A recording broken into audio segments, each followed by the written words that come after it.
बंधुओं का सबका स्वागत है। हम साथियों कई दिनों से देख रहे हैं, 9 जून के बाद से ही एक जम्मू की सड़कों पर एक बहुत बड़ा आंदोलन के रूप में प्रदर्शन कई जगहों पर देखने को मिल रहे हैं। हर चौक चौराहे के अंदर, हर ब्लॉक लेवल पर भारतीय जनता पार्टी युवा मोर्चा प्रदर्शन कर रहा है, एस्पिरेंट्स के साथ मिलकर के, आम समाज के साथ मिलकर के। 9 जून 2025 को जब जम्मू कश्मीर सरकार द्वारा नोटिफिकेशन निकाली गई नायब तहसीलदार रिक्रूटमेंट के लिए, कई अरसे से, कई सालों से नौजवान तैयारी कर रहे थे और उनको अपेक्षा थी कि इस बार उनको भी मौका मिलेगा।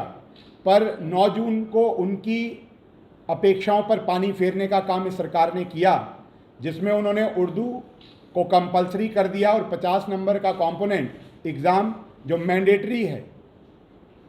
साथियों,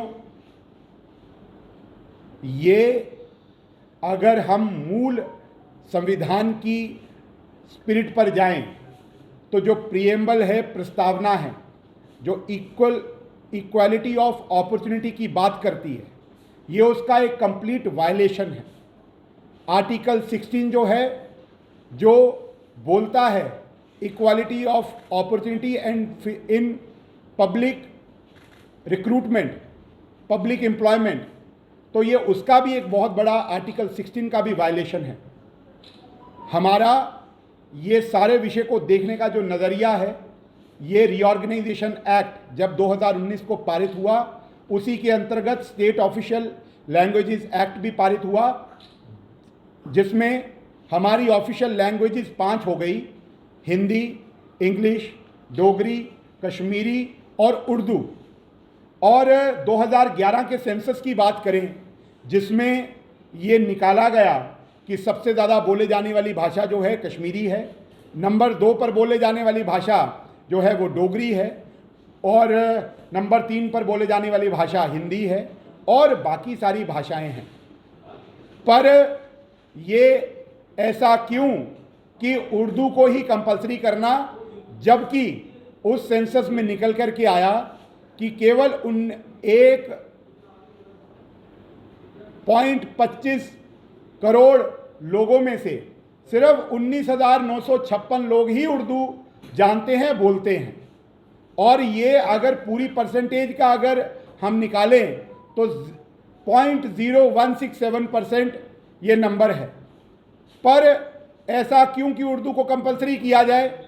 ये एक बहुत बड़ी साजिश है, और जो समझ में आती है नौजवानों को, क्योंकि नेशनल कॉन्फ्रेंस की सरकार 2008 के अंदर अगर हम देखें तो 2008 के बाद जब बनी, नायब तहसीलदार की भर्तियां हुई और उसमें 29 सिलेक्टेड कैंडिडेट जो जम्मू के थे, उनकी मेरिट लिस्ट आने के बाद उनकी ज्वाइनिंग नहीं करवाई गई, इस आधार के ऊपर कि इन्होंने 10th में उर्दू नहीं पढ़ा।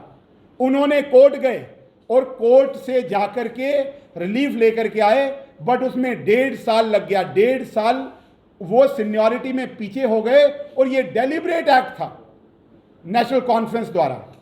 2019 में जब नायब तहसीलदार की भर्तियां हुई, उसके अंदर 126 लोगों ने अपीयर हुए, और 126 में से 122 जम्मू से 126 अपीयर हुए, जिसमें से 122 उर्दू में फेल हो गए। ये एक प्रेसिडेंट था, क्योंकि जम्मू खिते के अंदर ना कश्मीरी, ना उर्दू का प्रचलन है, ना बोली जाती है, ना पढ़ी जाती है, और ये जानते हैं। इसीलिए पूरे खिते को इस रिक्रूटमेंट